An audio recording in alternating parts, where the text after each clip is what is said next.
discuss natin kung paano ba mag-add and mag-subtract ng mga polynomials. But before that, nire-request ko kayo na mag-subscribe sa YouTube channel ko. Okay?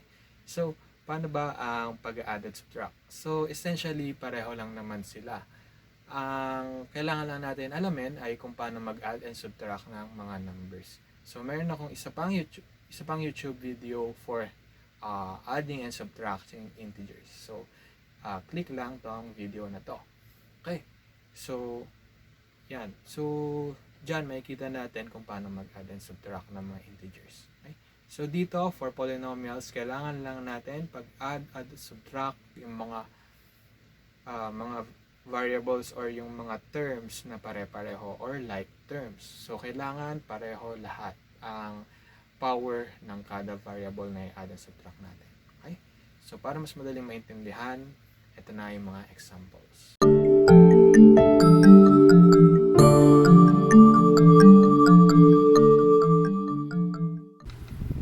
Okay, so first example, 3x squared plus 5x plus 1. Okay, so 2x squared minus 3x minus 5. Okay, so yan, ito kunyari pinapa-add sa atin. So i-rewrite lang natin siya muna as single expression or single polynomial. 3x squared plus 5x plus 1 plus 2x squared minus 3x minus 5. Okay? So, yung mga ginagawa ditong paraan madalas, dito pa lang mapagsasama-sama na nila. Okay? So, gawin natin yung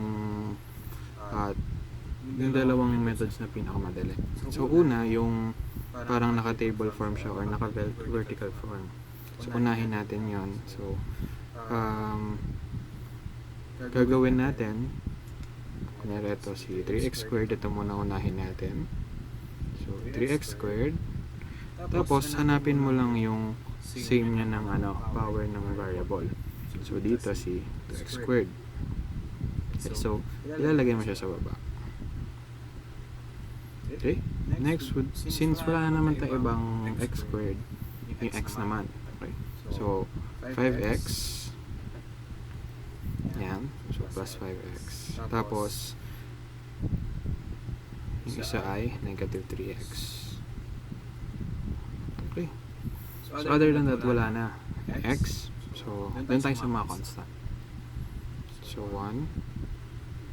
Then, negative 5. Okay. So, dito, swerte tayo kasi naka-arrange na sila. So, pag ganyan, pwede mo na lang copyhin to tapos ilagay ito sa baba. Okay? Tapos, ayan, mag-a-add na tayo. Okay? So, sa mga previous videos natin na nakita na natin kung paano yung mag-add tsaka subtract ng mga polynomials. Okay? So, kung hindi, check nyo tong video na to. Ayan. So, nandiyan naman yung link kung paano mag-add and subtract ng mga integers. Okay? So, gagawin natin, add lang natin or subtract, depende sa operation. So, meron kang 1 tsaka negative 5. So, yung rule natin, pag meron tayong kaibang sign, so subtract lang natin sila. So, 5 minus 1, 4. Then, copy yung sign nung mas malaki absolute value. So, 5. Negative 4 siya. Okay? Then, 5x tsaka negative 3x. Okay? So, dito, mas malaki si 5. So, 5 minus 3, 2x. Ito, same sign. So, 3x squared times 2x squared. So, magiging 5x squared. Okay, so, plus. So, yun na yung final answer mo. Okay? So, yung isa pang method, yung automatically ginagroup siya. So, rewrite lang natin to.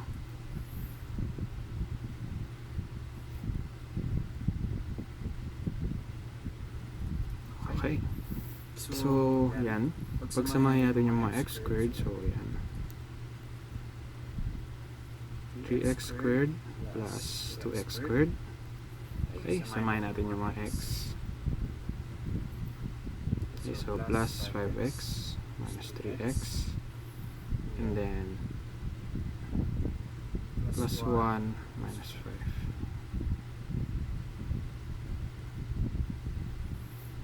Okay. So, yan. Ano mo lang, add mo lang. So, 3 plus 2, 5x squared, plus 5 minus 3, 2. So, 2x, plus 1 minus 5, negative 4. Okay. So, simplifying, 5x squared, plus 2x, minus 4. Okay. So, pareho lang naman nilalabas sa sagot. Okay. So, next example, gawin naman natin na tigtatatlo yung polynomials natin. Okay. So, example, 3x squared plus 5y plus xy, tapos 2x squared minus 3xy minus 5x, and then 4xy plus 5. Okay? So, ito add lang ulit. Add lang yung pinapagawa. Rewrite.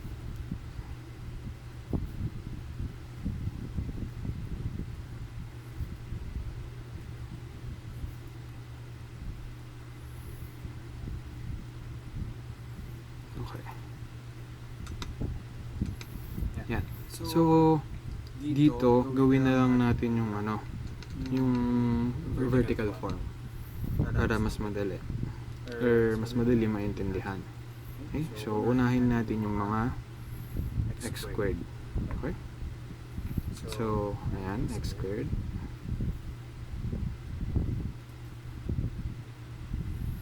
Actually, yung first na ginagawa talaga for vertical, pinapasulat muna natin yung first natin. First expression. So, gawin natin muna yan. 3x squared plus 5y plus xy. Okay? Yan. So, then, copyin natin 2x squared. Okay.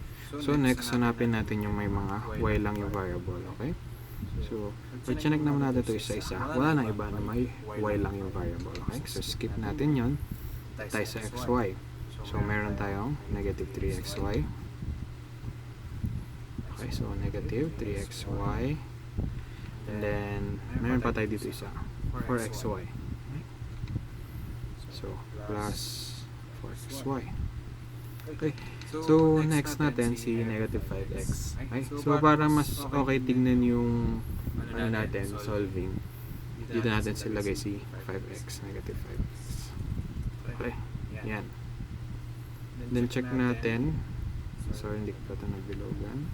Kung meron ba tayo na x lang yung variable. Okay? So, wala na naman si 5 na lang natitira. Okay? So, i-rewrite na lang natin siya. Plus 5. Okay? So, simplifying na, i-add natin siya overall. So, 3x squared plus 2x squared, 5x squared, plus copy lang, 5y. Okay? So, dito tatlo, 4xy, xy, negative 3xy. Okay. So again, kung di pa aaral yung addition and subtraction integers, nandito lang naman yung link. Okay? So, check lang yan. So, ayan. Pagsamahin nyo pareho yung sign. So, 4xy, xy, giging 5 yan, 5xy, minus 3xy. So, minus 2xy. Then, copy. Okay. So, ito na yung overall expression. Okay, so, minsan, pinapa-simplify, or hindi naman simplify pala, re-rearrange. So, depende kung paano kayo mag-arrange in class. Pero overall, same lang naman dapat yung sagot dito. Okay. So, ngayon, nakapag-add na tayo. Try naman natin si subtraction. Subtraction actually the same lang naman siya ni addition. Ang gagawin mo lang, didistribute mo lang yung negative sign. So, kunyari, yung first example natin kanina, gawin lang natin siyang minus. 3x squared plus 5x plus 1 2x squared minus 3x minus 5. Okay, subtract. Okay, so gagawin mo lang, copyain mo lang itong nasa taas, 3x squared plus 5x plus 1 minus, tapos i-parenthesis mo to, 2x squared minus 3x minus 5. Okay, so distribute mo yung negative sign, so copy lang to, 3x squared plus 5x plus 1 minus 2x squared, so negative negative magiging positive, plus 3x negative negative magiging positive. Okay, so balik tayo dun sa pag-aano niya, pag simplify. Okay, so again, i-rate lang natin tong first. Pag re-rate pa lang ganyan, given dapat na simplified na to or na-combine na yung mga like terms. Okay, then okay, so okay na to. And then yung mga x squared, so ito lang naman yung x squared dyan. So minus 2x squared, and then yung mga x, ayan, plus 3x, then plus 5. Okay, so pag add mo lang yan, 6, 8x, 3 minus 2, 1, so x squared lang. Okay. Yan, so yan lang yung final answer mo. Okay, so yan lang naman for examples. Okay, so yun lang naman yung mga examples for adding and subtracting polynomials. So kung meron pa kayong gustong itanong or idagdag, lagay nyo lang sa comment section, and kung kaya natin, gagawin pa natin ng YouTube videos. Okay, so again, nire-request ko kayo to like and subscribe to my channel. Thank you guys.